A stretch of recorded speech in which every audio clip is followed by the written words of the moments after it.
Coaching आहे. हा हा. सगळ्यात जास्त मला सहकार्य केलं तेव्हा रिलायन्स मॉलच्या माझे सरस्वती क्लासेस म्हणून. अरे वा. नोकरीला लागली तर 3 वर्ष नंतर सेम स्टोरी आहे.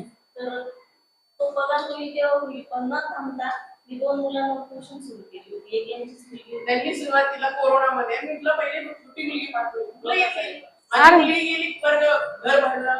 थोडंसं पाहुण्यांकडनं मी कॉल करून दिला त्यांना. आता त्यांना पासेल झाला. मॅडम तुमची मुलगी त्यांच्यासाठी लक्ष्मी ठरली.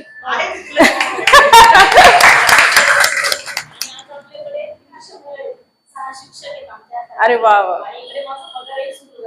पगाराच्या डबल इकडे कमवतोय. म्हणजे हे आपले सगळ्यांसाठी ते जे बोलतायत ना तेच माझी कोणतीच नव्हती, काहीही नव्हतं.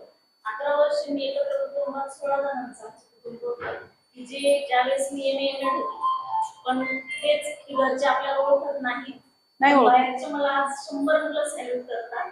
कॉलनीतले 1000 अशी भरपूर जिथे दिसलं तिथे मॅडम सर म्हणून. फक्त घरातल्या सपोर्ट करणं खूप गरजेचं आहे. आणि नाही केलं तर त्याचं काहीच नाही नका. मी पण आहे त्याला